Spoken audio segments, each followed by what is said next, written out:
Así Asá Radio. Un espacio para conversar sobre la literatura de actualidad y los autores que nos importan.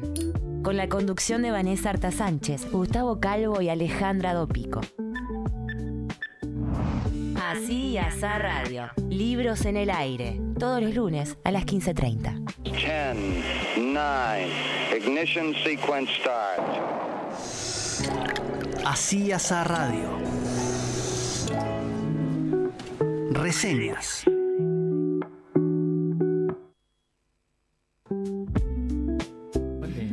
Ay, Ahora buenas, estamos al aire. claro, muy buenas tardes, queridos amigos de Así Asá. Damos entonces ahora el inicio de nuestra tercera temporada. Estoy acompañada, por suerte, en estos últimos años con Vanessa Arta Sánchez. Exactamente. Suena que hace muchos años, pero Pero el es como año una pasado vida y este, entera. sí. Son un montón de programas en vivo Montón, para es los que no cierto. hacemos radio. Entonces, bueno, es como que hace un montón. Es la segunda temporada contigo y es la tercera temporada. Del Bueno, programa. pero la primera fue muy breve. Fue Bueno, un pero último existió. tiempito. Existió. Y no nos acompaña nadie más. No sé quién nombraron ahí, un colado, un Gustavo Gustavo Calvo. Calvo, ¿quién es? No sé.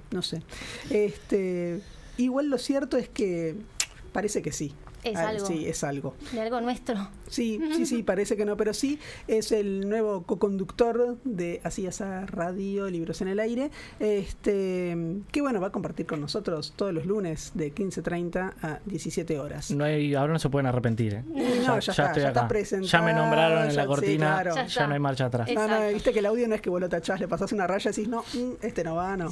Pero bueno, la idea es que bueno, seamos tres. Vamos a decir brevísimas cosas de Gustavo, así lo van conociendo de a poco. Digamos poco, porque Sí. no conviene contar su CV. No, claro. Pero bueno, vamos a decir que tiene las credenciales para estar en la CIASA Radio. Es profe de literatura, que eso para nosotras, que también somos profes, alcanza y sobra. Exacto. Y además creo que es el más profesional de los tres. ¿No? Usted tiene estudios de comunicación. Tengo alguna cosa hecha hace Cuente. unos cuantos años igual. Todavía no tenía ni bigote en ese momento. Era un imberbe. Sí, 2013, por ahí, 2013-2014. Pero algo hay de comunicación en UTU. Muy bien. Y eso creo que se nota también porque nos estás ayudando un montón con la comunicación en redes, ¿no? Del Instagram de Así Asá. Así que bueno, queda presentado el señor profesor Gustavo Calvo. Queda. Bueno, muchas gracias y bueno, vamos a ver qué pasa. Nada, es un experimento también para mí esto, así que... Vamos a ver qué pasa, nada, porque ya te pusimos a trabajar. Eso es cierto, sí. Así que Eso es pasa cierto, nada. de hecho arranco yo, pero más allá de Exacto. eso, bueno, nada, agradecerle igual a ustedes por la invitación. Muy bien. Sí, es la prueba de fuego, digamos. Es como hacer la entrevista laboral en vivo. Sí. No, en vivo y en directo. Bueno, sí, es verdad. Tiene que hacer reseña el Sí, muchacho. uno de los primeros cambios que tenemos para esta temporada, ¿no? Sí. Porque tenemos otros que los iremos... Vamos a ir contando de poquito, Claro. así no develamos todo al mismo tiempo. No, exacto. Pero El la ansioso cosa tengo que ser yo, que se supone que estoy nervioso. Vos no empieces a adelantar cosas desde ahora. porque- Ay, pero yo soy ansiosa así siempre, ¿entiendes? Bueno, está En muy fin. bien. Pero bueno, una de las cosas que sí podemos adelantar es que ahora que somos tres y que nos podemos organizar un poco mejor, existe una vía de comunicación que tiene Uniradio, que es un celular, es el 092-555-982, por el cual aquellas personas que lo deseen pueden mandarnos un mensaje de texto. Lo que le pedimos es que sea texto, no de audio, para poder comentarlo, leerlo en el programa. momento, claro, en el programa. Y aquellas personas que quieran mandarnos un mensaje de audio o que nos quieran recomendar un libro, hacer una reseña rápida y veloz. Como lo habíamos propuesto claro, el el año temporada, pasado, sí. en un minuto. Pueden hacerlo a lo largo de la semana al Instagram de Así Así Asá. Mandan allí su audio recomendando el libro que quieran, o la obra de teatro que quieran, o la película que quieran, y luego lo pasamos al aire. Bien, muy bien. Ese es otro cambio. Ese es otro cambio. Y entonces, ¿qué Gustavo Calvo, ¿no? Este profesor. Que estoy mirando todo esto. ¿Y dónde está el celular? El Por celular. si justo nos escriben. Bueno, Es cierto, ¿dónde está el celular? Lo vamos a encontrar en algún momento. Es cuestión de segundos nada más. Dígame, Gustavo, ¿usted qué va a presentar?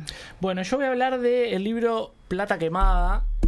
La gente que nos escucha... Escuche, trate de manejarse por- bien con sí, el micrófono, vamos a porque tratar de si no romper. arrancamos rompiendo todo, esto no camina, ¿entiende? La gente que solo nos está escuchando, lamentablemente, y no nos puede ver, se va a perder la portada, pero vamos a hablar de este libro de Ricardo Piglia, Plata Quemada, que tiene su justificación en algo completamente personal y egocéntrico de mi parte, porque dije, ya que es el primer programa, Es una voy forma a de hacer una presentarlo. autorreferencia. Exacto. Bien, bueno. Ya lo vamos conociendo, Claro, ¿no? ya vemos. No voy a adelantar mucho para los que no conocen, pero la cuestión es que hay algo en un edificio de Montevideo, del barrio sur, límite Barrio Sur y Centro, en el que ahora vivo, Mire. no necesariamente en el apartamento implicado, pero sí en el edificio. Entonces dije, bueno, hablemos de mí y de mi esta habitáculo. referencia. Claro. Exacto. El lugar en el que habito. ¿Viste esa frase que ahora todo el mundo... Puede ser una película, Pero esto es literal. una serie de Netflix. O aquello de Ortega Gasset, el hombre y sus Ahí circunstancias. está. También. Ahí está, el hombre y su hábitat. O cómo el a su territorio alrededor. condiciona, ¿no? Ya También, cuando sí. charlemos sobre Hudson. Ya Por nos da ejemplo. tiempo. ¿Viste que te estás adelantando? Bueno, está bien. Bueno, Plata Quemada. Plata Quemada en realidad yo lo traje un poco para poder debatir más por el lado de conversar sobre el género de no ficción, más que para una reseña propiamente dicha de la novela, que era la idea original. Mi idea surgió en principio para reseñar la novela, y a medida que iba leyendo me di cuenta, me di cuenta no, vamos a decir las cosas como son, lo vi en internet, que hay una discusión porque, bueno, parece que hay muchas de las cosas que se cuentan en esta novela que no son 100% reales. Entonces me interesó, para más que traer solamente la reseña de la novela, traer la discusión acá a la mesa, que calculo que, bueno, podamos, algo de eso vamos a poder hablar. Bueno. Pero para ordenar en primer lugar los hechos que se comentan en esta novela, nos tenemos que trasladar a una fecha que para mí es bastante significativa, y ya aprovecho a comentar que es el 28 de septiembre, cumpleaños del Club Atlético Peñarol. Pero en el año... Ya marcando la cancha otra vez. creo Es que egocéntrico, le gusta Peñarol. Ya está, es mucha Es información. más importante Gustavo. que decir que soy docente, es decir que soy hincha de Peñarol. Se nos empieza a filtrar Sí, el mal. no, Exacto. no, no. Mira, te aplaude, Diego, ya te aplaude. Acá está todo mal. Estamos protegidos. Sí, no. Hay Hay un Eh, complot acá entre el operador. Yo le voy a tener... y- Algo voy a hacer con este micrófono y lo voy a terminar rompiendo. Inteligencia Peñarol. No, Peñarol Peñarol Inteligencia no está Inteligencia. funcionando. No, para Por lo menos nada. con el micrófono, ¿no? Por lo menos no con el micrófono. Soy como, ¿viste cuando los bebés que se empiezan a acomodar en el bueno, espacio? claro. Bueno, yo estoy en la misma situación. De a poquito, Calvón.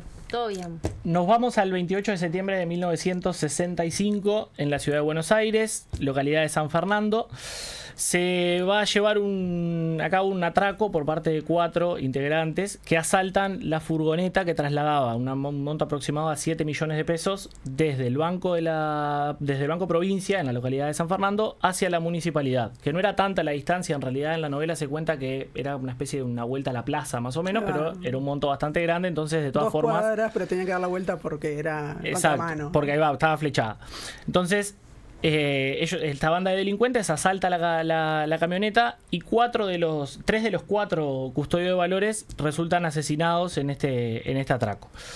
Eso es como la primera parte y es lo que da origen a todo lo demás. Voy a nombrar simplemente, después en todo caso veremos más adelante algunas características de Eso es lo que estos ocurre acá en Uruguay. personajes. No, en Argentina. En Argentina. ¿Viste que no me prestas atención? No, me distraigo. Provincia de Buenos Ah, Aires. en provincia de Buenos Aires. Está, dale. Los 4 personajes destacados, por llamarlo de alguna forma, de este asalto van a ser Mario Malito, que es como la especie de cabecilla de la banda, el autor intelectual, de unos 24 años, van a ver que son bastante jóvenes todos.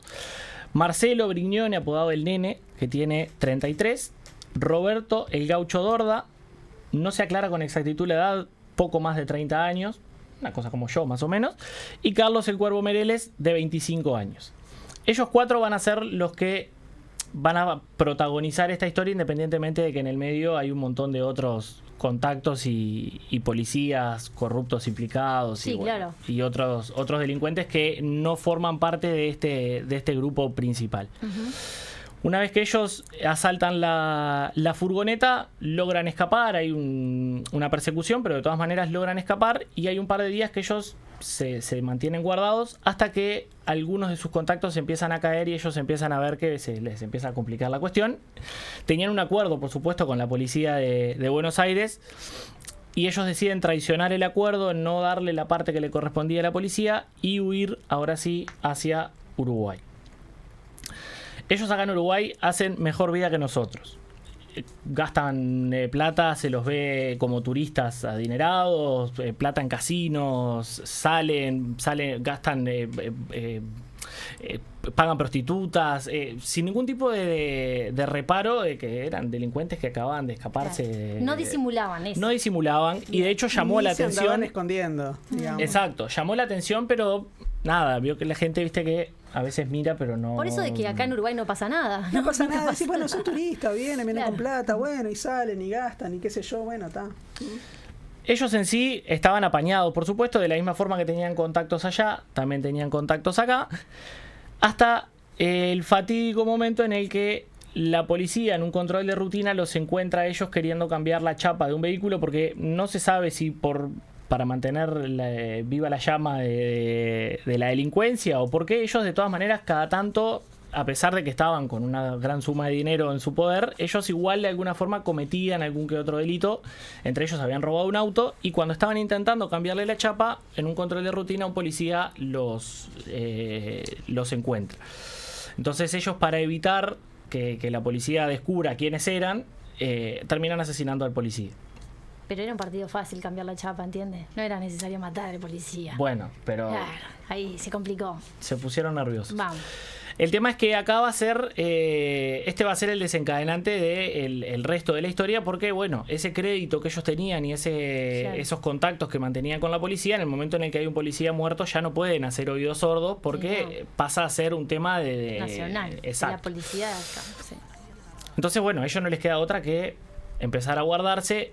Recurren a uno de sus contactos acá en Montevideo, que era el encargado de buscarle un escondite, llegado el caso, si tenían que guardarse por un tiempo.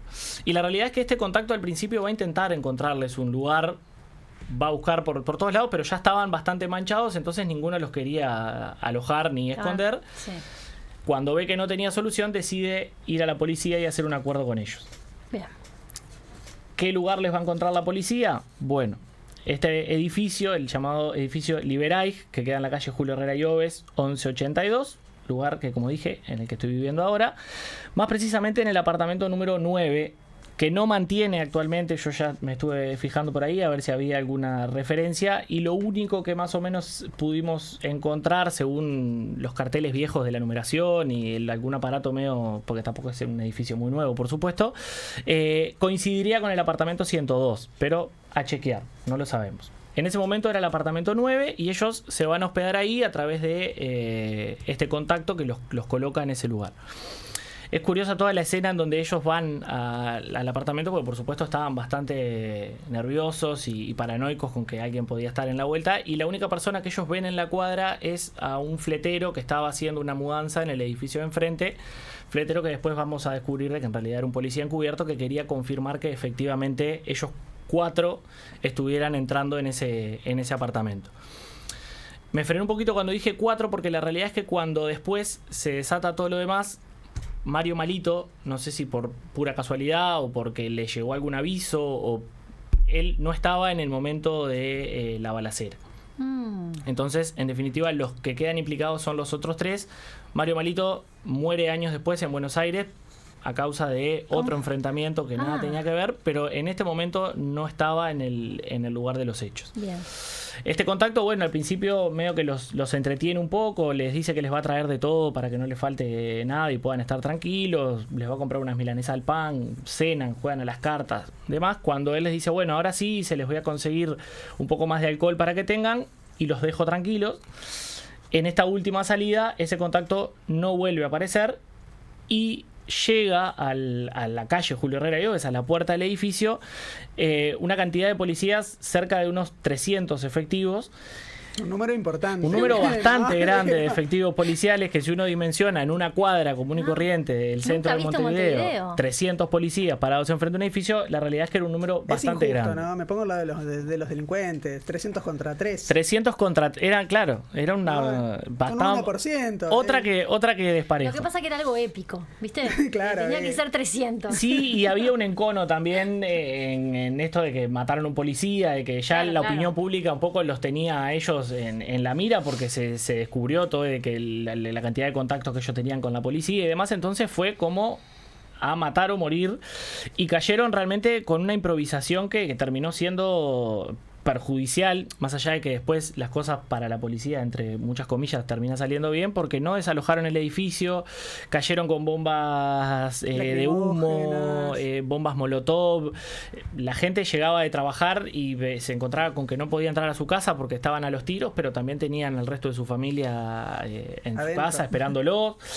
Fue realmente un momento de bastante conmoción, un momento que en realidad fueron 16 horas. Demoró... Es un montón. Sí, empezó en la noche del 4 de noviembre de 1965. Recordemos que esto había sido el 28 de septiembre, cuando ellos roban la furgoneta, por lo tanto estuvieron 2 meses en la vuelta ahí, tranquilos. El 4 de... bueno, un mes y poco. El 4 de noviembre ellos comienzan este enfrentamiento con la policía, hecho que va a terminar el 5 de noviembre con el saldo de los 3 delincuentes que quedaban muertos y, según la novela, con la plata del asalto quemada. Por eso el título, Plata quemada, de la novela.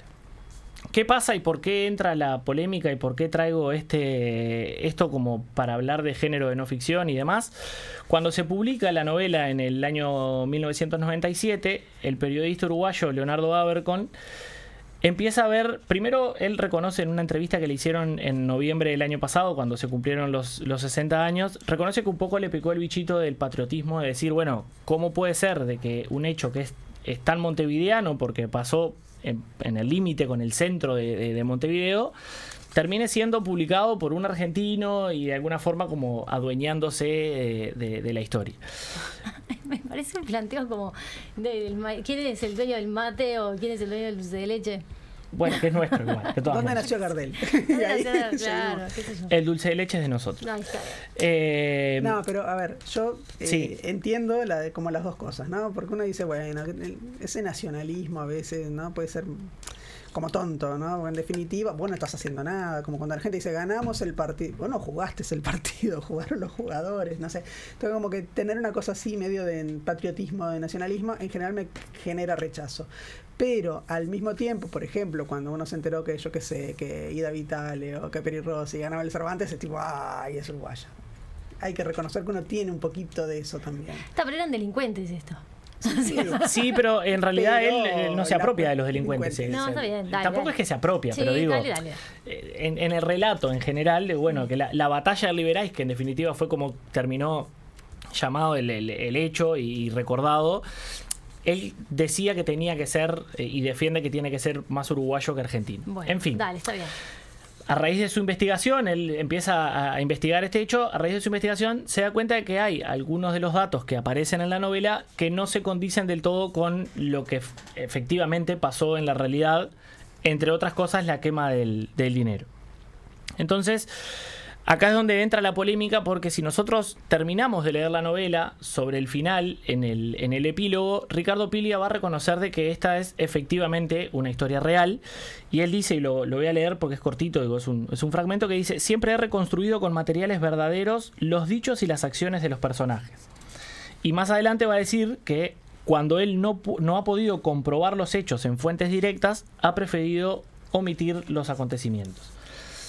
Y en realidad nosotros sabemos que eso no es del todo cierto, por el hecho de que, bueno, en principio el núcleo de la historia, que es la quema del billete, y algunas características de los personajes que vamos a ver ahora, no se condicen del todo con lo que efectivamente pasó. Entonces, ahora es donde yo capaz que les abro un poco la cancha a ustedes para debatir en dónde podemos poner a esta novela, si efectivamente es una novela que podamos catalogar dentro del género de no ficción, o si por el contrario nos quedamos con, en su momento cuando hablábamos fuera del aire, por decirlo de alguna forma, Alejandra decía como, bueno, ¿no será que en realidad ese autor del epílogo también es un autor ficcional?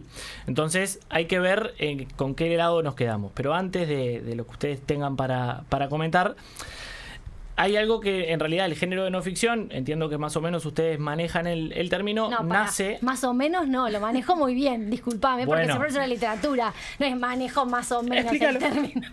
¿Querés explicarlo? Explica. No, pero ¿entendés? Te lo digo.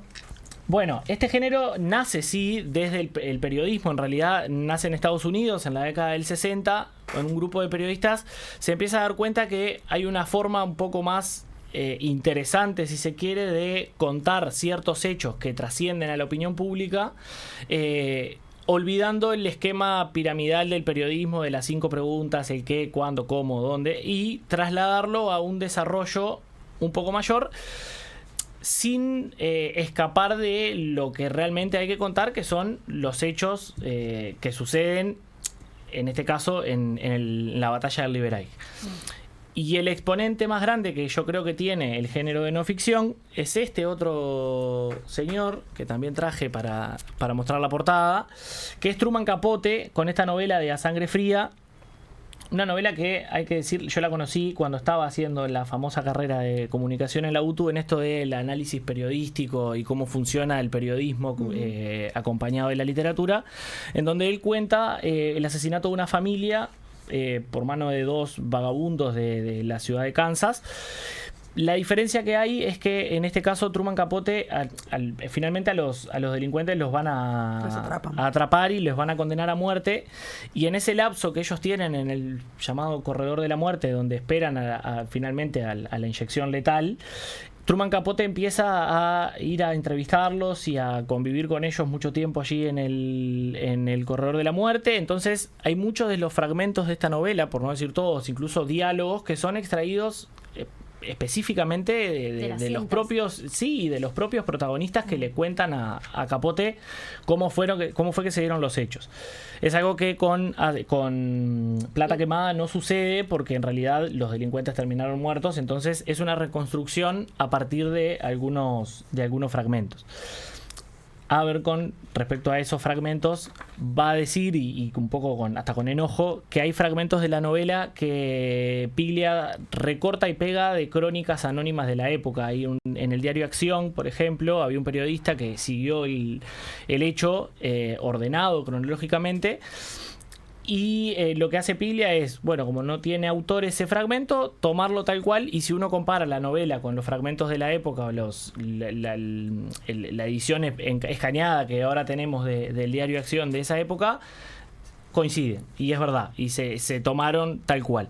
Entonces, bueno, ahora sí, abrir un poco la polémica para ver qué opinan ustedes respecto a dónde colocamos esta novela, si efectivamente podemos hablar de una novela de no ficción, si nos quedamos con que es una novela negra y la aceptamos como tal, o si amerita realmente instalar esta polémica, o es innecesaria, que yo creo que es una polémica que se despierta a raíz de la investigación de Abercon, que un poco va a polemizar respecto a esta obra. Nosotras nos miramos y decimos, no hay polémica. No hay polémica. Esto claramente es una novela de ficción. Claro, no hay polémica. Pero bueno, está así inspirada en hechos reales, ¿no? Esa es como la distancia o la cuestión. Es decir, tomo algo de la realidad, pero también uno podría preguntarse cuándo no se toma algo de la realidad, claro, ¿no? Incluso queriendo ser lo más fidedigno a la realidad, tratar de ser lo más objetivo posible, siempre hay una cuota de ficción, porque siempre hay un recorte, siempre claro, hay un punto de vista, siempre hay algo. Pero no obstante eso, que sería como decir, terminamos acá, no hay polémica, listo. A mí lo que me parece interesante en general de la novela negra es que en esto de que por mucho tiempo fue uno de esos géneros menores, ¿no? Como una cenicienta de la literatura, me parece que hay algunos problemas que tienen que ver, es un género menor comparado con qué, ¿no? Y dentro de la novela policial tenemos como 2 ramas o 2 vertientes, una que sería como la novela inglesa o la novela de detectives al estilo Agatha Christie o al estilo de Sherlock Holmes, ¿no? De Conan Doyle, donde tenemos un detective que es un detective casi que por hobby, ¿no? Que no es que se está ganando el dinero, no depende de eso su sueldo, resolver casos, y que son detectives que siempre pueden resolver lo que haya sucedido, una muerte, un robo, lo que sea, utilizando su poder de deducción. Entonces es todo muy limpio, muy aséptico en general, no vemos mucha sangre en esas novelas. Y la novela negra, por otro lado, en realidad no tenemos que salir a descubrir el crimen. El crimen está de entrada, se nos muestra quién es el asesino, qué robó. En general son más violentas, suelen mostrar como los aspectos más sórdidos de la sociedad. Incluso las primeras novelas negras, que son más norteamericanas, bueno, tienen que ver con lo que fue la Gran Depresión, ¿no? Entonces después hay las agencias de seguridad que se convierten un poco como a veces en rompehuelgas o en patoteros o qué sé yo. Entonces hay como toda una mafia de cómo se hacen, que se cometen esos delitos, se aprieta gente, se hacen cosas, y bueno, ¿y quién va a ser el detective? Que bueno, si es un policía que es como el perdedor, pero que tiene sus reservas morales, ¿no? O sea, es un perdedor porque está solo, porque no tiene familia o relaciones duraderas, o por ahí es alcohólico, y no es que usa su gran poder de deducción para salir a resolver los crímenes, sino que va y se la juega, ¿no? Y generalmente se liga alguna trompada, ¿no? Sale medio maltrecho. Entonces me parece que los cometidos son distintos. Entonces, yo creo que en el caso de Plata Quemada, Piglia la inscribe en la tradición de la novela negra con esas características. Y por otro lado, Piglia además es un gran conocedor de novelas negras. De hecho, preparó toda una serie, la serie negra, y además escribía, por ejemplo, todos los prólogos, hablando un poco en pocas palabras, en no más de una carilla, qué podía decir de esos autores. Entonces me parece que él se alinea en esa tradición, y alineándose en esa tradición, esto que vos señalás y que es como el gancho, ¿no? Plata Quemada, es algo que es fundamental en esta novela, porque ese dinero que en la realidad no se sabe qué pasó, quién se lo quedó, qué sucedió con ese dinero. Podemos imaginarlo. Podemos imaginarlo. Y también entraría en la línea negra, sí, ¿no? De la corrupción, de quién se queda con esa plata. Acá me parece que está bueno porque es mostrar o poner en primer plano la materialidad, ¿no? con las que trabaja o con las que trata la novela negra. Y esto lo digo usando el propio Piglia, que tiene un artículo que se llama sobre el género negro, sobre el género policial, y él dice que bueno, que básicamente trabaja eso, que la novela negra trabaja mucho con la materialidad, dice, todo está sustentado por el dinero, los robos, las estafas, los asesinatos, lo que sea, siempre hay alguien que pagó para eso, o que quiere conseguir dinero a cambio, y esto que decía antes, el detective no lo hace por hobby, ¿no? Se gana el sueldo con eso. Entonces, en ese sentido, me parece que poner esto del dinero quemado es como fundamental. Y hay una parte sobre el final, cuando están justamente quemando la plata, que es, bueno, ya han pasado horas que están ahí resistiendo el asedio de la policía, que bueno, empiezan a quemar el dinero, y lo que a mí me causaba un poco de gracia era la reacción de los otros personajes, ya fueron los policías, los testigos, la gente que se pone a mirar, que es como diciendo, lo están quemando, qué horror, ¿cómo van a hacer eso? Es inmoral quemar la plata es neutral, no tiene la culpa de nada. ¿Cómo no tiene la culpa de nada? Todos los muertos son en definitiva por la plata. Entonces por ahí aparece algo que dice que lo veían como, son unos nihilistas, ¿no? O sea, si queman la plata, quemaron todo, no creen en nada. Y eso me parece que es lo que permite que la novela de alguna manera nos haga pensar en esas cosas, ¿no?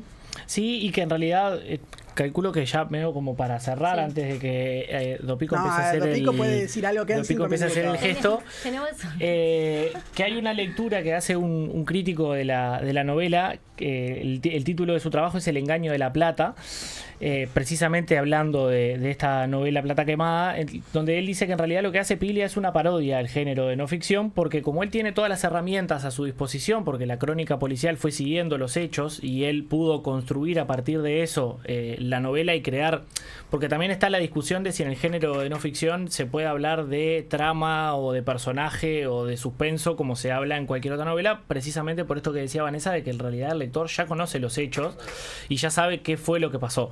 Entonces acá lo interesante está en ver cómo se construye la historia cuando nosotros que vamos a leerla ya sabemos cuál es el final. Entonces, por eso él habla, creo, de una parodia del género, porque él usa todas las herramientas con las que dispone el periodismo para crear una novela que en definitiva hasta el día de hoy sigue resonando, porque creo que si nosotros le preguntamos a la gente qué pasó en la batalla de Liberec, va a decir que la plata terminó quemada, independientemente de que sea real o no. Después es un triunfo de la ficción que se impone. Exacto. Punto. Independientemente de eso, tampoco hay que destacar, sí, el trabajo de Abercon, que es un libro así, que recoge testimonios reales y testimonios nuevos y habla con la hija de uno de los implicados y demás, Pero claro, en este caso en realidad lo que se termina imponiendo, yo creo, es el mito literario de la plata quemada, que en definitiva termina, la otra vuelta hablábamos también, y creo que fuiste vos la que dijo, ¿qué importa si se quemaba Claro. la plata o no? Porque digo, bueno, en definitiva todo lo demás ya había pasado. A mí hay algo que me importa y no tiene nada que ver con la plata quemada, que tiene que ver con el género, ¿no? Porque Sí. que también lo planteábamos, esto de el género de no ficción. Para mí ahí ya hay una novela de no ficción. ¿Te acordás que conversábamos, Sí. no? Para mí ya hay una gran contradicción allí, que claro, que hace justamente a esta polémica que venís a plantear, ¿no? Que entiendo que, bueno, los que estudiamos literatura estamos muchas veces haciendo referencia a circunstancias de la realidad del autor y a veces ni siquiera, o que los propios autores se inspiran en hechos que toman del diario, como el propio García Lorca, ¿no? Ahí va, Entonces, por ejemplo, con digo porque se me Bodas de ocurre, Sangre, por ejemplo, claro, ¿no? García Lorca, pero imagínate que nada, todos de alguna manera están inspirándose en lo que le está sucediendo alrededor. Lo que sucede es que a veces los productos ficcionales remiten más a un mundo posible que al mundo factual, ¿no? Entonces, en este caso está como todo medio mezclado, y eso, creo yo, es un producto ficcional independientemente de que haya de que se hayan tomado, inspirado datos, incluso fragmentos de diario. Por eso te decía que tal vez en esa nota del autor también haya una ficcionalización del yo, ¿no? En esto de cuál es mi límite, ¿no? Hasta dónde van los límites entre la ficción y la realidad. Jugar, ¿no? Un poco con eso.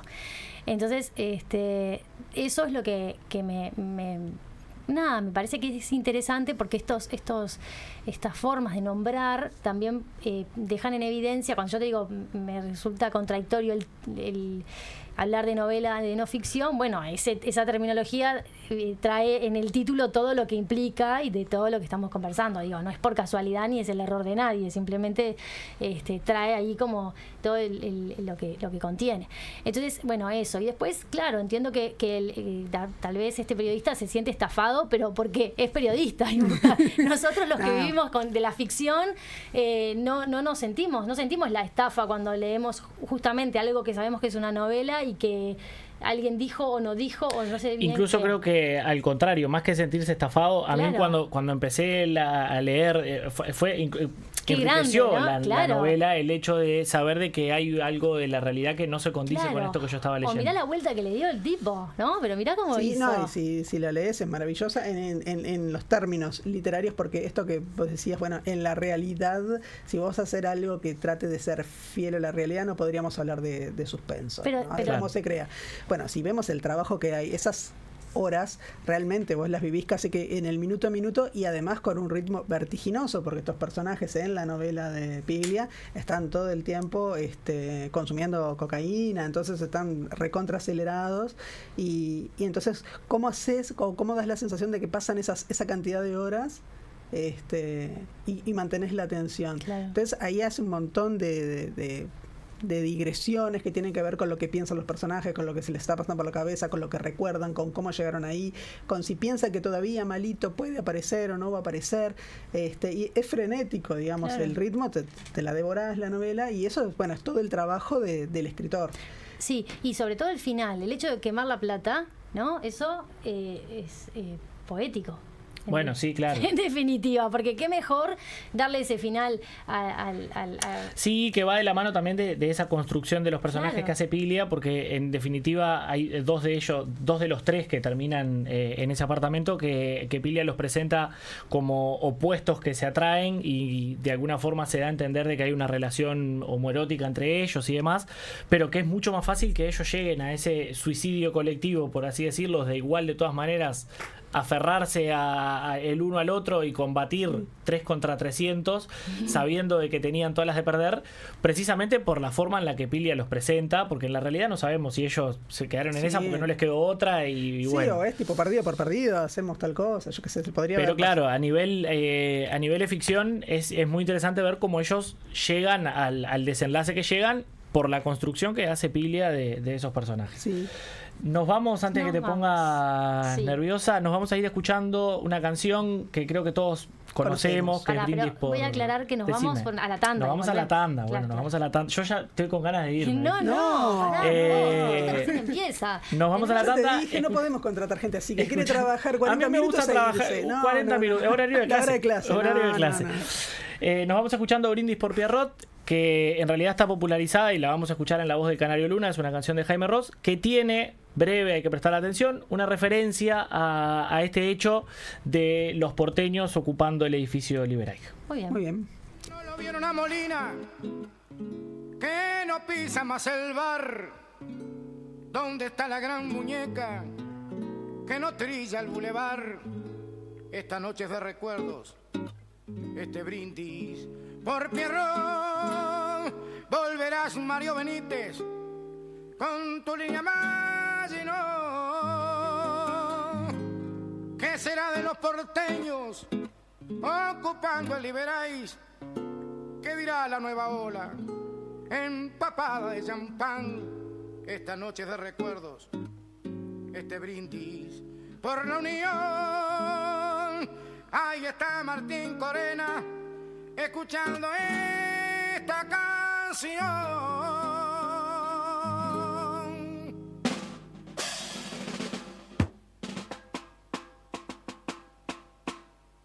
Me voy como si...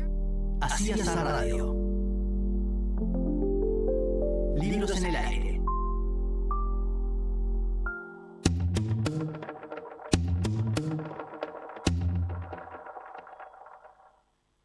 Hace 40 años nació Brecha. Hoy seguimos abriendo espacios de diálogo, escuchando y construyendo junto a quienes nos leen. Porque el periodismo crítico y comprometido se sostiene en comunidad. Brecha, 40 años. En cada crisis se abre una brecha. Vida Universitaria. Continúa abierta la convocatoria del programa Escala Docente de AUGM. Docentes de la UDELAR podrán postularse para realizar movilidades de hasta 15 días hábiles en universidades de la región disponibles. Deberán presentar su propuesta en la facultad o servicio correspondiente y enviarla a escaladocente@internacionales.udelar.edu.uy hasta el viernes 10 de abril. Comunidad Cultural, donde el periodístico de Uniradio mira hacia las artes y la sociedad. Actualidad, entrevistas y todo lo que necesitas saber contado a través de la mirada universitaria. A partir del viernes 10 de abril a las 10 horas. Del 10 al 12 de abril llega al Planetario de Montevideo el primer International Montevideo Fulldom Festival. 3 días para vivir una experiencia inmersiva única, donde arte y tecnología se encuentran bajo el domo. Una programación internacional para sorprenderse, emocionarse y descubrir nuevas formas de sentir las imágenes y el sonido. Entradas a la venta por Ticantel. Más información, fulldomfestivalmbd.com.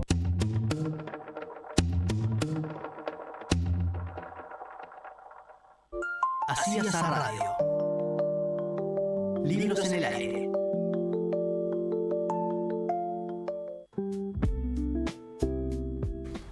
Bueno, volvemos entonces en esta segunda parte de esta tercera temporada de Así Asá. Primer programa, todo. Tengo mucha información, es muy difícil. Libros en el aire, porque estamos en el aire de Uniradio. De Uniradio, claro. 107.7 un banner enorme atrás. FM, para saber en dónde estamos. Banner atrás, sí, tengo por todos Tenemos lados. toda la información. Agradecemos a nuestros compañeros de Uniradio. Agradecemos ¿verdad? a nuestros compañeros de Uniradio. A Diego en particular, que siempre está ahí teniéndonos mucha paciencia. Que es nuestro compañero que ya lo conocemos el año pasado, pero Sí. tenemos compañeros nuevos. A ver. Además de tener a Gustavo Calvo, que Sí. es parte de Así Asá. Claro, pero tenemos Gustavo de Calvo parte, es nuestro. Claro, bueno. Tampoco lo tenemos que Separemos marcar las así. cosas. También tenemos compañeros No nuevos. sabés si yo después cruzo para el otro lado y... Bueno, no negocies un pase ahora, ¿eh? No, vaya. Y tenemos compañeros nuevos de Uniradio que Dale. nos ayudan muchísimo, que son, por ejemplo, Juana Galloso, que está con la cámara, así que es la que se está asegurando de que el streaming salga bien. También está Cristian Lemos en redes, Federico de León en redes y en edición Emilia Grisoni. Así Muy que les bien. agradecemos muchísimo. Sin ellos esto no hacemos. sale. Así que somos un montón. Exacto. Somos un montón. mucho más que 3. Somos mucho más que 3. Somos 300. Somos Viva 300. Esparta, ¿no? Y sí, así Claro. seguimos. Cierto. Ay, escuchen una cosa. Hablando de Esparta, ya nos vamos para aquellos lugares. Nos vamos para aquellos Sí, lados. Sí. Bueno, yo vengo con un A rescate. Tebas. Nos vamos a Tebas. Nos vamos a Tebas. Vengo con un rescate. Nosotros este año vamos a estrenar, bueno, estamos estrenando la obra y vamos a proponer una columna de rescates, que son aquellos libros que están en tu biblioteca y los leíste hace un tiempo o te quedó pendiente, pero que es tiempo de volver a leerlos y ponerlos sobre la mesa, porque a veces acá estamos comentando libros que nos acercan las editoriales y ya a partir de este momento las convocamos también, si consideran que tienen material para que nosotros difundamos, claro que sí, pero bueno, también es importante volver a nuestra biblioteca. Viste que cuando la estás ordenando, ¿no te pasa? ¿Cada cuánto ordenas tu biblioteca? Y una vez por año. Yo también, ¿vos? Más o En la menos en el mudanza. verano. ¿En la mudanza solo? ¿Pero en Sí. verano no la vas a volver a ordenar? Voy metiendo Pero ahí donde perdés tengo todo. lugar libre. No, yo No, y los es más cuando encuentro, descubrís, No, es cierto que me lo compré, lo iba a leer y después no me dio No, tiempo. pero para eso empezó a tenés que quedar tener. Yo tengo un supuchado. estante donde voy poniendo los que me quedan por leer porque es más fácil. Bueno, pero eso porque tenés espacio. Si no Bueno. tenés espacio, No, Si no querida. tenés espacio, no te quedando por donde pueden, pobres. Bueno, el asunto es que en esa línea va a estar esta columna, que es la columna Rescate, y hoy traje Antígona de Sófocles. Muy bien. Que no es un texto que esté muy olvidado, ni No. mucho menos, porque Yo lo voy a dar por este suerte- año. Sí, exacto, lo damos todo el tiempo. Entonces, bueno, me parece que está buenísimo, no sé, pensar de vuelta en términos trágicos.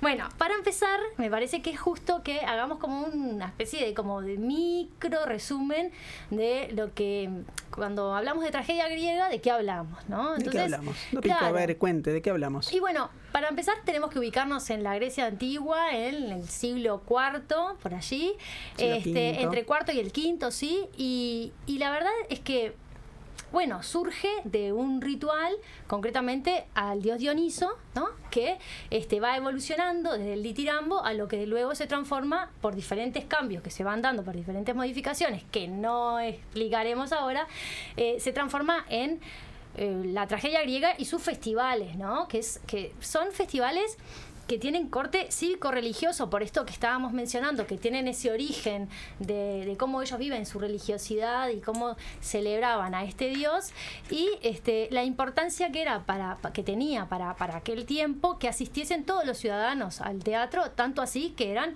las entradas o los tickets estaban financiados, Están subvencionados. ¿no? Ahí está. Usted, ciudadano ateniense, ¿no tiene un dracma o un óvulo para asistir al teatro? El Estado se lo paga. Exacto. ¿Por qué? Porque era la escuela, de alguna manera. El Sí. teatro allí se educaba para la vida. Y educar para la vida era simplemente no, sin el simplemente, digo, es asistir a esas tragedias, porque, bueno, esta cultura no tiene el libro sagrado, ¿no? Entonces, digamos, las normas de comportamiento estaban también transmitidas desde la epopeya, ¿no? Anteriormente fueron transmitidas cambiando de forma y llegado entre el siglo IV y el V nos encontramos con esto que tuvo un siglo de esplendor. Sí, yo te iba a acotar nada más, como para ser más enfática, pero vos lo dijiste, es esto de que es la formación ciudadana. Sí, claro. No, es la formación de la ciudadanía. Entonces, bueno, muy bien, en lo que sería la escuela, la primera juventud, no sé, la adolescencia, todo bien, los niños aprenden con la Ilíada y con la Odisea de Homero, se aprende qué es un héroe, se aprende a dar un discurso, porque acordémonos que para el griego, digamos, era muy importante una educación integral, digamos. Claro. Había que saber guerrear, pero también había que saber tocar un instrumento, había que saber hablar en una asamblea. Exacto, la elocuencia, ¿no? El Porque, manejo de- claro, porque no el es una discurso. democracia representativa, yo voy, voto y ahí va mi senador y me representa. No, es una democracia directa. Entonces, bueno, hay toda una formación que tiene que ver con eso. Pero una vez que se terminaba, digamos, esa formación, ¿Qué? ¿Uno no tiene que aprender más nada? ¿No tiene que discutir más nada? Sí, ¿cómo no? Entonces, el teatro era ese lugar. Primero porque tampoco es que hubiera funciones todos los fines de semana, ¿no? Convengamos que era en determinados momentos. 2 momentos al año. Exacto. Las más importantes eran las grandes dionisíacas, que bueno, finalmente, o sea, que es natural que sea a final del año cuando la nieve empezaba a dejar claro, con el cambio, ¿no?, de estación, exacto, ¿no? Y además, pensemos que lo que se estaba proponiendo, o muchas veces en las discusiones, ¿no?, eran discusiones que estaban, si bien remitían a los mitos, que es como su fondo de donde se nutren los trágicos, siempre estaban discutiendo temas que eran contemporáneos a ellos. Bueno, sí. Por ejemplo, antes de llegar a los contemporáneos a ellos, saber que vuelven a los mitos y muestran al mismo héroe que venían viendo en su esplendor en la epopeya, en la catástrofe de su vida, que es el momento de la tragedia, claro, ¿no? Sí, Entonces, sí. Digo, pensando lo que es también lo humano y lo contemporáneo. Claro, pero lo que veo es, por ejemplo, si alguien iba a ver Agamenón, que Agamenón en toda la trilogía de la Orestiada, bueno, Agamenón es este héroe triunfante, venció en Troya, tenemos ahí como esa diferencia del héroe épico, que es esto, es el triunfador, y cuando lo vemos en la tragedia, sí, va a morir a manos de Clitemnestra y todo lo demás. Pero en el medio, digamos, tenemos ahí toda esta cuestión de cómo vuelve Agamenón a su ciudad, a Argos. ¿Qué espera escuchar? ¿Y qué es lo que escucha, ¿no? El coro es un coro de ancianos, es decir, aquellos que se supone que son los sabios de la ciudad. Eso quería mencionar ahora. Y llegan a decirle, bueno, sos un destructor de ciudades. Claro. ¿no? Yo lo que quería decir es que hay algunos aspectos característicos de la tragedia. Uno es el que acabas de mencionar, que es el coro, que bueno, que está integrado entre 12 y 15 ancianos, que son los que representan la tradición, ¿no? Más que nada. El teatro, bueno, tiene esa forma de embudo, ¿no? Invertido, y tenemos allí la escena donde aparecen después lo que serán los actores. Las escenas de muerte no se representan frente de todo el público, sino en la parte de atrás. Portan máscaras, bueno, los peplos y los coturnos también serán, pero el objetivo, y acá me gustaría detenernos un poquitito, es esto de lograr la compasión y el patos, ¿no? Esta cuestión del patos y la catarsis final, que de verdad es un género que entiende que la obra termina con el espectador, ¿no? O sea, se atiende a lo que le pasa al espectador, y allí es que de alguna manera se termina el ciclo, ¿no? También, no sé, decir el ciclo creativo, en definitiva, porque el creativo ya lo hizo el autor, pero digo, pensando en esa otra parte que como parte del eslabón, ¿no? Sí, lo plantean, digamos, como una bueno, Aristóteles, que hace su definición mucho después de que ya estaba el teatro, claro, digamos, pero lo plantea como con esa finalidad, ¿no? Para que justamente que llevar al espectador a la catarsis. Bien, entonces, teniendo en cuenta esto, quisiera entonces presentar a Sófocles, porque nosotros siempre presentamos a los autores. Preséntelo, yo creo que es un muchacho prometedor, está escribiendo. Yo creo que promete, sí. Yo me estoy revisando acá los trencitos que siempre me traigo, ustedes comprenderán que yo voy para atrás y para adelante. Bueno, entonces, Sófocles lo ubicamos en el 496 a.C. Muy bien. Y muere en Atenas en el 406, ¿no? Sabemos que junto a Esquilo y Eurípides son los grandes representantes de la tragedia griega. Lo interesante es que se produce justamente, primero está Esquilo, luego Sófocles, aunque en algún punto coinciden en el tiempo, y después Eurípides, y hay como también un cambio en la temática, ¿no? Porque, digamos, toda la presencia de lo divino empieza cada vez a desprenderse bastante y, no sé, llegamos a un Eurípides bastante más humano que Esquilo, por ejemplo. Claro.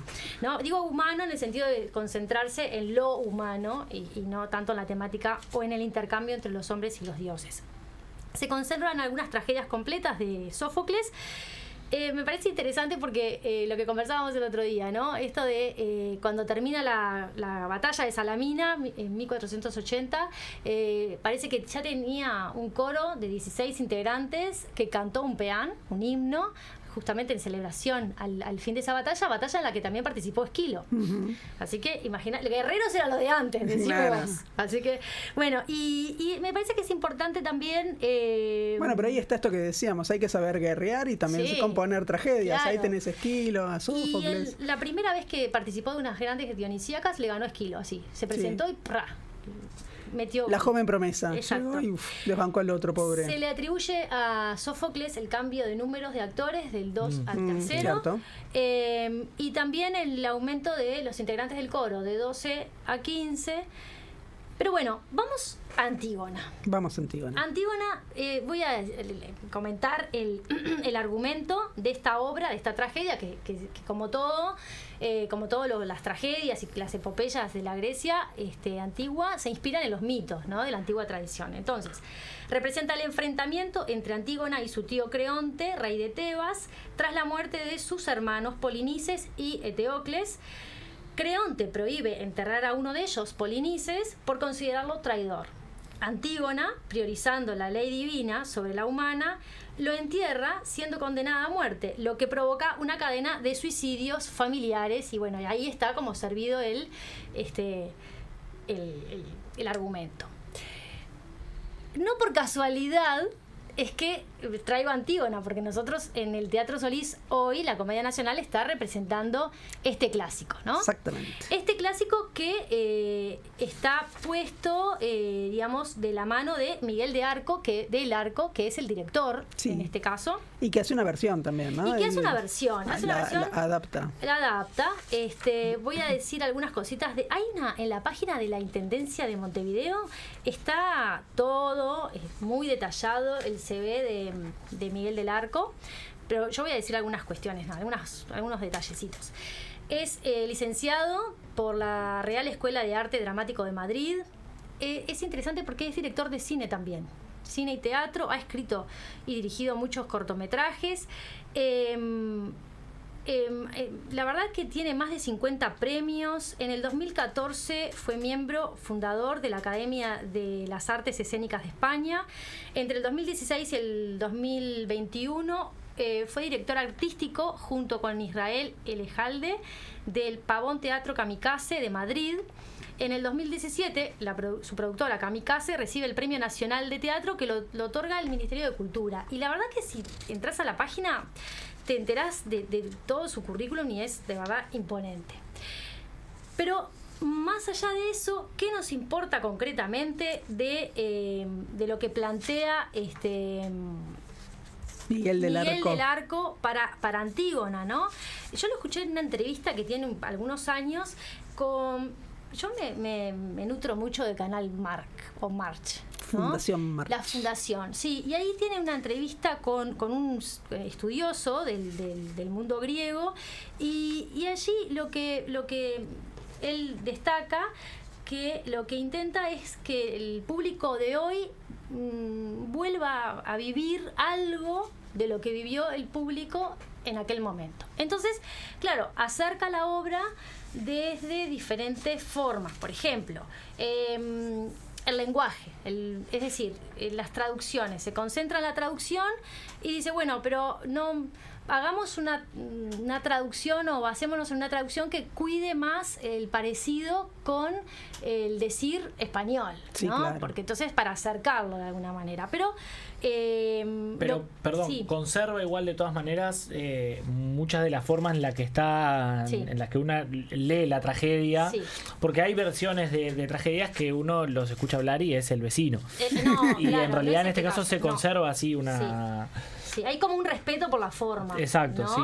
Hay respeto por la forma, respeto por el vocabulario, es decir, que lo acerca, pero no lo hace coloquial ni disparatado. Claro, pero de todas maneras tiene esa solemnidad. Sí, ¿no? Sí.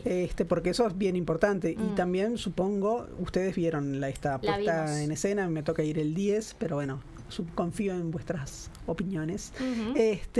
Pero supongo también cierta musicalidad, porque no nos olvidemos que la tragedia está escrita en verso. Sí, sí. El teatro español tiene una larga tradición también de teatro en verso. Sí. Supongo que no es necesariamente en verso lo que hizo Miguel del Arco, pero de todas maneras debe haber como un plano de la musicalidad y también de esta cosa maravillosa que tienen las tragedias, que muchas veces se concentra sobre todo en el coro, que es el nivel metafórico, ¿no? que maneja. Bueno, en esa entrevista él dijo que intentaba no ceñirse al verso del siglo de oro español, pero bueno, de alguna manera allí estaba como más concentrado para el ritmo, ¿no? Claro. Después, claro que hay cambios. A mí le decía a Vanessa hoy más temprano, me da como un cierto pudor de velar lo que sucede. O sea, todos sabemos cómo termina Antígona, ¿no? O sea, que ese no es el punto. Porque incluso los antiguos iban al teatro y todos sabían los mitos, y todos sabían... El asesino es el violinista, claro, ¿viste? Cuando tenés que decir cualquier cosa. Entonces, todos sabemos que es el violinista, obvio, pero ¿por qué va la gente? Bueno, porque lo que nos interesa es el modo, ¿no? ¿Cómo es esto representado? ¿Cómo es que se representa esta Antígona, esta problemática, ¿no? De dejar insepulto que además es el sobrino de Creonte, ¿no? Y esta Antígona que pretende...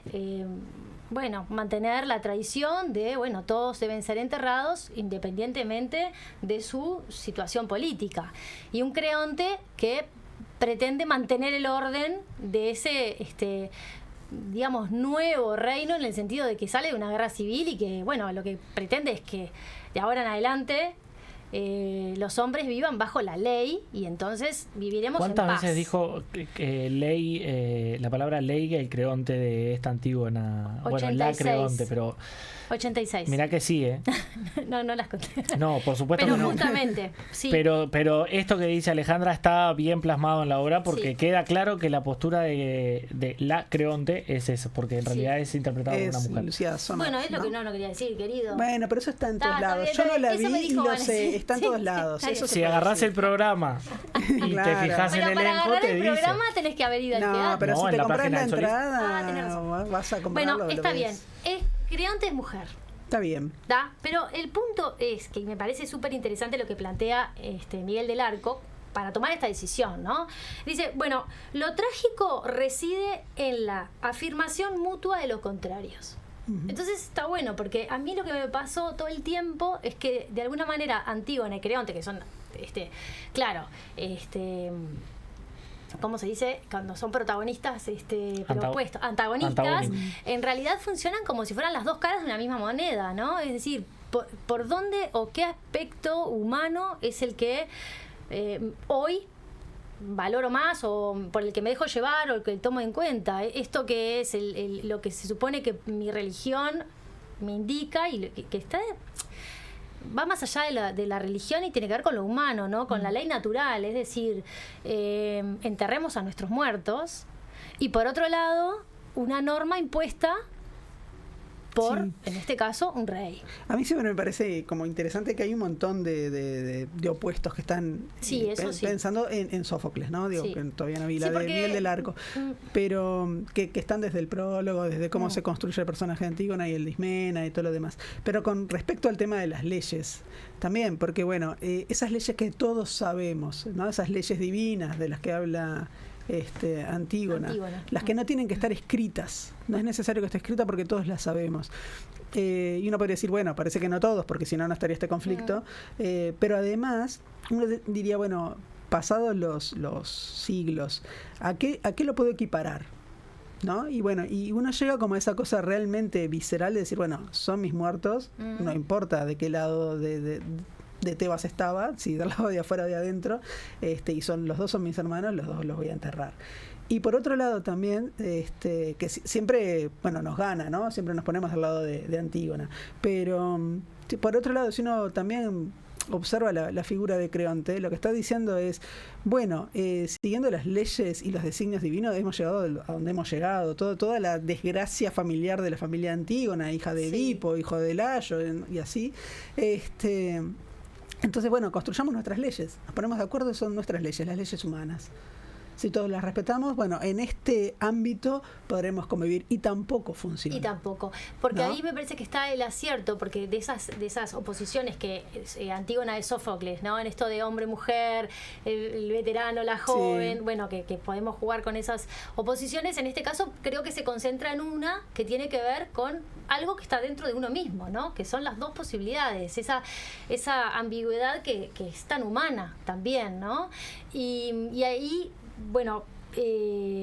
vuelvo a lo que comentaba en su entrevista, en donde él afirma que tanto Creonte como Antígona, él entiende que ambos tienen razón y que los dos son ejemplo de ibris, ¿no? En esto del exceso, ambos son ejemplo de ibris, en definitiva, la más equilibrada y moderada y ejemplo de sofrocine, ¿quién es? Ismene, que es la menos querida, en definitiva, porque como que, yo que sé, menos taquillera, en definitiva, ¿no? Sí, porque está un poco en función en la construcción se le diría del que es un personaje. poco tibia también. Claro. Pero bueno. Pero si uno analiza con detenimiento, ya en el prólogo, digamos, ¿quién da más argumentos? ¿Quién argumenta racionalmente de qué hacer y qué no hacer? Y es Ismene. O Ismena, no sé cómo le quieran decir. ¿Y por qué igual? Por eso yo decía, bueno, ¿por qué nos ponemos al lado de Antígona? Porque la que brinda realmente, no podemos ir contra la ley de la ciudad, somos débiles, no va a pasar esto, fíjate lo que ya le pasó a toda la familia, qué necesidad, somos los que vamos sobreviviendo, ¿no? Qué necesidad de también oponernos y tomar esta decisión. Y Antígona dice, bueno, tal, ¿lo haces o no lo haces? No querés, listo. ¿Y vos ya por qué está. crees que nos ponemos? Y yo creo que nos ponemos del lado de Antígona porque toca una fibra ética, que pese a todo es esta cosa de decir, bueno, es el muerto, murió creyendo lo que sea, es mi hermano, lo tengo que enterrar. Claro, además y creo que siempre es esa fibra que pasa, digamos, en todas las culturas, en todas las situaciones, que decís, bueno, si yo no sé dónde están mis muertos, mis antepasados, o si no pude hacer el duelo debidamente, siempre hay algo que nos está fallando. Es algo pendiente, claro, ¿no? Sí, bueno, sí. nosotros, siempre nos toca en el liceo, por lo general estamos por mayo dando Antígona, y es un mes bien significativo para hablar de este tema, ¿no? Bueno, todos los meses, pero particularmente en mayo, cuando pensamos en nuestros muertos, ¿dónde están? Bueno, Antígona plantea un poco lo mismo. Yo sé dónde está, pero no me dejan enterrarlo. Y el tema se vuelve como más catastrófico, por decir algo, cuando se trata de dos hermanos, ¿no? Que uno está dentro y enterrado y otro no. Pero además, si nos vamos al mito de Antígona, allí había un trato entre estos dos hermanos que iban a reinar de forma consecutiva. Y hay uno que no se va del trono, que es el que está enterrado con honores, que es Eteocles, ¿no? Y que Polinice viene a reclamar lo que considera suyo. Si quedamos en que tú te vas a ir el año que viene, ¿no? Claro, vamos a alternar. ¿Qué pasó, Eteocles? Acá? Claro. Entonces, en definitiva, está puesto sobre la mesa el tema de la justicia. Cuán escurridiza también parece ser, porque esto que todos nosotros entendemos como bastante ético y como por eso como natural, en algún punto se vuelve escurridizo cuando te vas más para atrás y dices, bueno, pero ojo, porque es el que, somete a una ciudad a la guerra, viene con gente extranjera a tomarla, pero en definitiva los propios no respetaron lo pautado. Entonces allí como que hay mucha tela para cortar en Antígona. Y bueno, un personaje que no sé cómo está en esta puesta en escena, pero que también es un personaje para mí fascinante de todo lo que son sus parlamentos, es el personaje de Hemón. Sí. En Sófocles. No sé qué rol juegan en esta puesta. Gustavo, ¿vos que la viste? Yo creo que está un poco menos trabajado que Antígona y Creonte. De todas maneras, en la parte del diálogo con su madre, en este caso, tiene, yo creo que la misma fuerza, pero porque es también el que de alguna forma intenta no desvalidar todo el pensamiento de Creonte, que es como lo decía Del Arco. Incluso yo creo que estoy un poco de acuerdo también en que vos lo escuchás y por momentos Creonte tiene lógica en lo que está planteando. Claro, y en realidad él en ningún momento lo desvalida o lo enfrenta como se podía esperar, porque incluso, bueno, la relación que él tenía con Antígona y demás, él puede entender sus razones, y lo que quiere es que el padre en la tragedia original, o que la madre en este caso, no caiga por su propio peso, que bueno, que en definitiva es lo que termina pasando. No es para mí no es el personaje que está mejor desarrollado en esta versión, pero de todas formas tiene su peso. Y bueno, entonces antes de pasar para nuestro tercer bloque, recordar que también tuvo, muchas versiones Antígona, claro, de Sófocles. Destacar Brecht, que tengo por acá anotado el año. También María Zambrano, que a mí me gusta mucho, también en el 67 creo que fue. Sí, y Brecht en el 1947. También quiero recomendar, hay una versión que está en YouTube, que se llama Antígona siglo XXI. Es una representación que se hizo en el año 2022 en el Festival de Mérida, que es el festival de tragedia griega que algún día iré, y está muy interesante. También comienza la obra con esta estética como de guerra del siglo XXI, ¿no? Y digamos, borcegos, ese tipo de pantalones. Y es de Emilio del Valle e Isidro Timón, son los directores, son los autores, y Emilio del Valle es el director en la puesta de el Teatro de Mérida. Ahí está, en el Teatro de Mérida. Nada, como comentario. Y hay otra versión de Antígona un poco más cercana, que es argentina, que se llama Antígona Furiosa, de Griselda Gambaro. Y hay una uruguaya, que vos me dijiste el otro día. Sí, en realidad Mariela Moreno. Marianela Moreno dirigió lo que se llamó Antígona Oriental, que en realidad creo que originalmente es como una versión de un alemán y que después hicieron como una adaptación para Uruguay. Que en ese momento, yo no la vi, pero sé que el coro tenía la particularidad de que estaba compuesto, las que iban a oficiar de actrices, de miembros del coro, eran expresas políticas. Muy bien. Y con esto nos vamos a nuestra siguiente pausa. Muy bien. Así es la radio. Libros en el aire.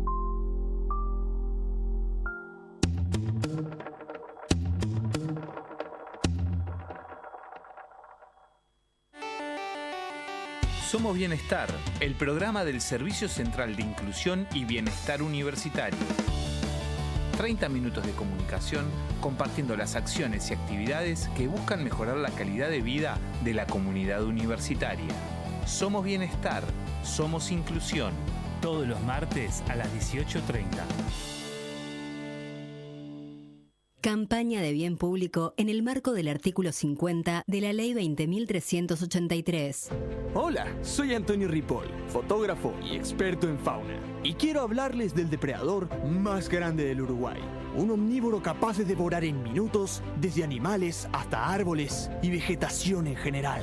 Se lo puede avistar en forma de colilla encendida tirada desde un auto o también en forma de brasa o leña que no fue apagada correctamente. Nuestro mayor depredador somos los humanos. Maneja el fuego con precaución y responsabilidad. Es un mensaje de Banco de Seguros del Estado. Apoyan Presidencia de la República, Sistema Nacional de Emergencias y Dirección Nacional de Bomberos.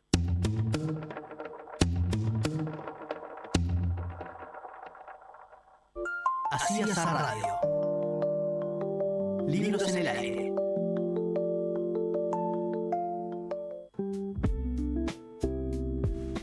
Bueno, volvemos al aire y vemos a Dopico muy concentrada en su celular.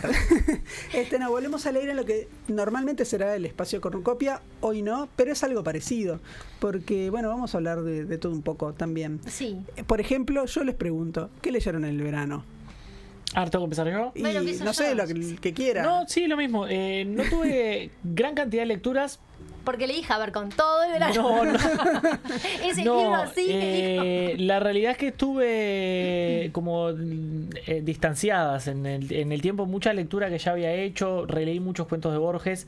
Me pasó que me fui unos días para afuera, no me llevé libro. Lo que había eran los cuentos de Borges. Entonces, bueno, me puse a leer pero lo que había, pero era buenísimo lo que había. Bueno, pero digo, era para la columna Rescate. Claro. Para la columna Rescate. Después estuve leyendo una novela que se llama Máquinas como yo, que es de Ian McEwan, un británico, que pintaba bárbaro porque la realidad es que era medio una especie de marionetas S.A. de Bradbury. Sí. No me terminó de convencer. Era un contexto en donde era en la década del 80. Gran Bretaña había perdido las Islas Malvinas, entonces era un pueblo británico que estaba bastante enojado con Margaret Thatcher y era, bueno, lo contrario a lo que sucede en la actualidad. Pero no tenía mucha relación con la historia principal, que eran de un prototipo de androides, de humanoides que uno podía amoldar a su gusto, como para tener una especie de compañero, de asistente, de amigo, de lo que fuera. No entendí la relación entre una cosa y la otra. Eran como iban en paralelo. Cada tanto se hacía algún comentario de cómo estaba qué iba pasando en el mundo, Gran Bretaña y la furia que tenía y demás. Y en contrapartida él, que bueno, nada, trataba de mantener con vida, entre comillas, a su robot. No me convenció. Pero bueno, a mí no me gusta dejar muchas las cosas por la mitad, entonces la empecé y la terminé. Ahí sufriendo, pero la terminaste. Pero sí. Y después la otra que leí fue Un lugar llamado Antaño, que es de Olga Tokarczuk. Esa había ganado ganó Nobel es una escritora polaca. Me gustó mucho, tiene mucho de realismo mágico, me hizo acordar mucho a 100 años de soledad por momentos. A mí 100 años de soledad me encanta, entonces cuando encontraba alguna cosita que me hacía acordar, era más fácil seguir la lectura. Además no es tan grande, serán 200 páginas, capaz como mucho, se lee bastante rápido. Pero eso, no tengo demasiadas lecturas este verano. Bueno, hay que ponerse las pilas. Sí, vengo atrasado. Está bien. Ale, ¿qué leíste? Yo no leí literatura tampoco, Ojo que estaba como muy cansada y leí, no leí literatura. Ya de por sí me dejaron pegado porque yo no traje los libros que leí, ustedes se vienen con las montañas de libros y yo tengo que apenas contar los títulos, pero... No, yo leí, en realidad traje los libros porque Vanessa siempre trae todo y yo no quería quedar atrás, la verdad es esa. Claro, ahora la culpable soy yo porque traigo los libros. Yo podía traer la foto de la carátula, pero bueno, esta vez dije, me voy a hacer la importante, voy a llevar todo.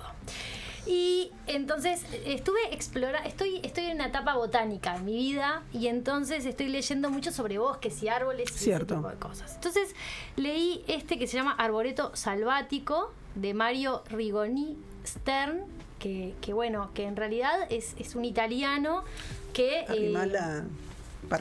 empieza si querés yo te pongo acá. No, está bien. Que hace como una especie de referencia a los bosques, pero también a esos bosques que la diferencia entre los salvajes y los que son cultivados de alguna manera por humanos, ¿no? Entonces siempre aquel árbol que tenía aquellas características y como aquel árbol que tiene determinadas características lo asocio a tal etapa de mi vida porque me acuerdo tal cosa. Entonces tenés toda la información, digamos, botánica de cuándo ese árbol, cómo le va con el invierno, cómo le va con el peso de la nieve en las ramas, cómo le va, con determinadas plagas, pero a la vez el recuerdo de la experiencia de este hombre viviendo entre esos bosques que tienen no tan lejos de su casa.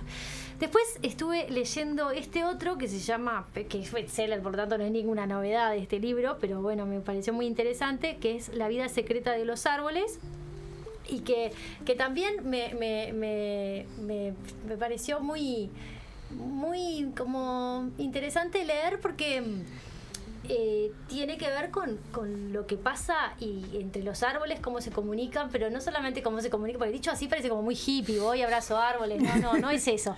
Tiene que ver con esto que está debajo de la tierra, qué pasa con esas raíces, qué pasa con los bosques, cuando en realidad son bosques que son naturales, qué pasa con los árboles viejos que mueren y se sacan los troncos y se los llevan a otro lugar. ¿Qué pasa con esa tierra que se queda sin ese desecho que en realidad es muy nutritivo para... Sí, y todo el micromundo alrededor, porque ese árbol puede tener un hongo, puede tener... ¿Qué pasa dentro de la alojar corteza? otros bichos. ¿Qué pasa dentro de la corteza de los árboles? ¿Qué pasa con las hojas? Bueno, no sé, yo estoy en ese viaje así como que me resulta muy interesante. Y este tercero es uno que me recomendó Vanessa, nuestra compañera, que se llama Árboles de Montevideo, que es de Eloísa Figueredo y Javier Laje, y que la verdad que es un libro... un libro se mueven las hojitas del árbol, lo que pasa también que está buenísimo porque tiene las imágenes dibujadas, entonces podés identificar el árbol que tenés en la vereda de tu casa, saber cuándo es la floración, qué pasa con los frutos, la verdad que es un libro precioso y que una vez, mira, estaba cuando empezamos ahora en febrero las clases, ¿no? Con las salas, lo llevé porque, bueno, estaba leyendo esto y entonces en los momentitos libres que tenía en sala de profesores quedaba arriba de la mesa. Fueron pocos los profesores que entraron a la sala que no se sintieron tentados. Sí, que no se sintieron tentados y lo agarraron y lo estuvieron hojeando y a todos les pareció súper interesante. Lo que no pasa muy frecuentemente, ¿verdad? No, es cierto. No pasa muy frecuentemente con lo que uno lee. Sí, bueno, ¿serán las ilustraciones? Serán las ilustraciones, no sé, yo creo que es un libro precioso y que además tiene esto que que sea de Montevideo, lo sentís mucho más cercano que este otro. Sí. Es como decir, es de Montevideo, entonces voy a enterarme. Claro, me pareció como cercano. ¿Qué dice de los plátanos? Que por suerte estamos lejos todavía de que aparezcan los plátanos y las pelusas. Que es el que hay que tener. No queda otra. Que lo leas, dice, que lo leas. Y bueno, son resistentes los plátanos. Sí. Para vivir en ciudad, ¿no? Es eso lo que otros tienen otros problemas también, que pueden ser más complicados. ¿Y tú, Vanessa, qué leíste? Que yo yo en realidad había traído alguna cosa que no tiene que ver necesariamente con lo que leí en el verano. me había venido, pará un poco. Me había venido con Sófocles acá, esta edición que está muy bien, tiene todas, digo porque la traducción es buena. Sí. Yo igual tengo ¿cuál es esta la editorial? Losada. Sí. Yo tengo esta viejita hecha paté, que es la que tengo toda rayada, usada, que es la que usa siempre, qué sé yo, que también le tengo cariño y la seguiré usando. A mí me pasa eso con la Ilíada, la tengo toda descacharrada, sí, pero no acá la cambio. Tengo Edipo y Antígona y sí, la verdad que está pobre, que no quiere nada, pero bueno, ahí está. Sí. Y ya que habíamos hablado de Ricardo Piglia, es un escritor que me gusta mucho, no lo leí este verano, pero lo leí hace un tiempo, y el último libro que él sacó, que se llama El último lector, súper recomendable, maravilloso, pero si hay alguien que no lo ha leído a Piglia, muestro esta tapa de El último lector, ahí se ve bien, que es por anagrama, pero si alguien no leyó a Piglia, confieso también que, Plata Quemada me pareció buenísima como está escrita, tremendo trabajo con el lenguaje incluso, ¿no? Porque se mimetiza en ese lenguaje de arrabal. Pero si alguien no lo leyó, Piglia me parece que de todas maneras es mejor aún en sus ensayos. Pero un buen libro para conocerlo es que se llama Antología Personal, que es el propio Piglia que selecciona entonces algunos cuentos, algunos ensayos, ¿no? Entonces tenés como una panorámica de todo lo que ha ido escribiendo. Tengo algunos problemas con las antologías personales, ya sabes. Bueno, pero ¿cuáles son tus yo creo que problemas con las acá antologías personales? que es como una caricia del propio ego, ¿no? No sé, pero de alguna manera está buenísimo, pero me parece que está buenísimo que te lo haga otro, ¿no? Claro, bueno, pero acá yo qué sé, yo a esta, la verdad, que la sacaría. Estoy en gran parte de acuerdo con lo que vos decís, pero acá está, viste que el corazoncito. Ricardo Piglia, bien. Claro, es con el corazoncito. Pero después, lo que sí estuve leyendo, leí más cosas el verano, pero seleccioné dos para traer, quizás incluso comentarlas más adelante. Uno es este librito de Ida Vitale. ¿Te encantó ese? Sí, este me fascinó, que se llama La Ley de Heisenberg, que en realidad no es un libro que Ida Vitale haya escrito en sí, sino que es también una antología de cosas que fue escribiendo a lo largo del tiempo, que acá, como a vos te gusta, lo reunió otra persona. Lo reunió otra persona, porque yo había dicho esto otra persona, justito. Que te digo cómo se llama esta otra persona, que se me acaba de ir el nombre, pero debe estar por acá. Que no es Ida Vitale. Es Erlán, es el apellido, me quiero acordar el nombre. Pero bueno, no es Ida, Diego Erlán. Es el que hace la antología y es maravilloso. Es todo prosa, digamos, y son artículos que es como si se estuviera haciendo de ella la autobiografía lectora. Fantástico, porque empieza, digamos, con un texto que sí es más conocido, que es ella de chica, bueno, cómo llega a los libros, que lo mandan a limpiar una biblioteca de la casa, es como la encargada de esa biblioteca. Entonces, ¿qué va leyendo? Que hay libros de pronto en italiano, a qué tío le pide que le lea, a qué no.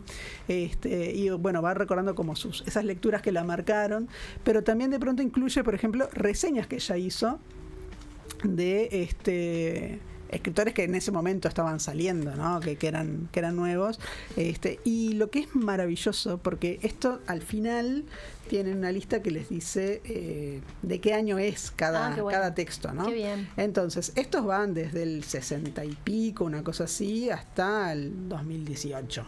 Y en toda esa variedad, el estilo, mantiene el estilo, lo lees así con una continuidad como si lo hubiera escrito para esto. Uh-huh. Y sale en esta colección que se llama Colección Lectores, que es de Ampersand. Vuelvo a mostrar la tapa por las dudas. Esta colección, hay varios escritores que están participando de la colección y bueno, justamente son todas estas referencias que tienen que ver su relación con la lectura, que siempre es muy interesante porque porque el cómo lee un escritor también en definitiva habla de cómo escribe, ¿no? Sí. Y de cómo se inspira y de qué cosas atiende o qué cosas no atiende. Y de esta misma colección hay otro de Daniel Link, que el thumbnail era hace poco, a principios de marzo, una cosa así, que también está buenísimo. Antes de que te vayas de ida, Vitale, tendríamos que hacer un programita, ¿no? Yo creo que sí, que se podría hacer Digo, programita con el diminutivo amoroso, no de pequeño. No, claro.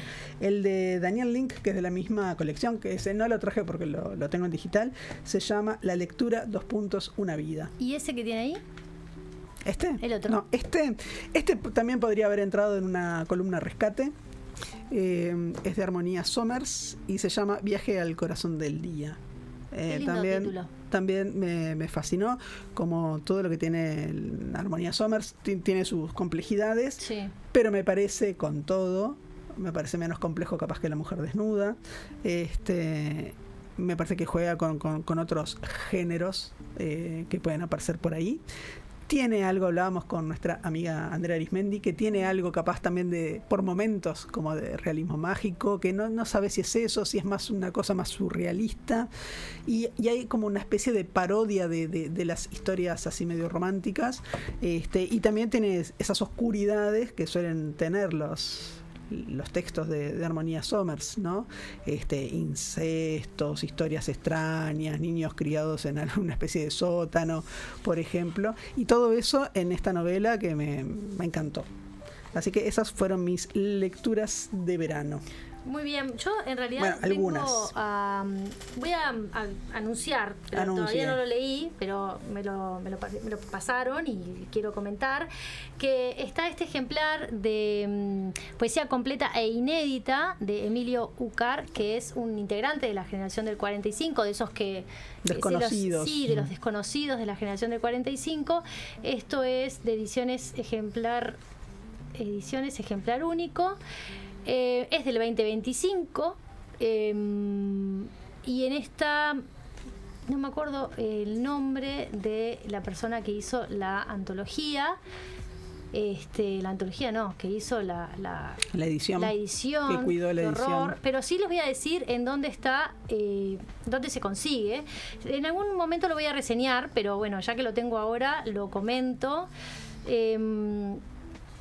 Y esto va por Librería Idea, Positos Libro, La Lupa y El Altillo. Entonces es una edición de muy pocos ejemplares, se hicieron 50 ejemplares.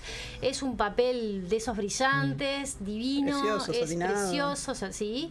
Es muy muy completa, tiene un montón de páginas, muy completa y es poesía. Así que a mi juego me llama, ¿cómo se llama? Gallinares, Juan Gallinares. Juan Gallinares y sí me copa y lo voy a leer, encantada, pero bueno, no lo pude leer para hoy, por supuesto que no. Y también, ya que estamos, aprovecho a mostrarles este papel está re viejito, de María Zambrano, porque no se conoce tanto, que es La tumba de Antígona, que también la referimos en la reseña de hoy. En la sección rescate. En la sección rescate, que bueno, después fue lo de Sófocles, pero esto lo conseguimos en cualquier lado. Bueno, no sé, dígame una cosa. Nos vamos a ir en un ratito ya. Sí, nos queda nada. Un minuto. Un minuto, nos estamos yendo. Estamos muy contentos de haber vuelto. ¿Usted está contento? Por supuesto, sí, claro. Ya lo dijo, va a seguir. No me fui en las 2 tandas que tuve la posibilidad de correr. escapar. No corrió. No me fui. Entonces, nos vamos muy contentos de haber comenzado esta tercera temporada. Nos vamos a encontrar el próximo lunes con algo de literatura. No sabemos qué, o sí sabemos, pero no lo vamos a decir. Vos ya adelantaste un poco, pero creo que quedó perdido, así que lo podemos dejar. Vamos a dejarlo medio sorpresa. Vamos a recordarle a la gente que si quiere hacernos recomendaciones, quiere hacer su propia reseña, puede mandar un audio a Instagram, ¿verdad? Lo que le pedimos es que el audio no sea de más de 1 minuto. Claro. 1 minuto 0,5, bueno, está bien, pero digamos que no sea 3 minutos, porque bueno, es un poco más difícil después de pasar. Recomendando películas, obras de teatro, novelas, cuentos, poesía, lo que sea, ensayo, algún rescate, que lo puede hacer, y entonces también son parte de Así Asá Radio. Muy bien, hasta el lunes. Bueno, nos vemos. Nos vemos.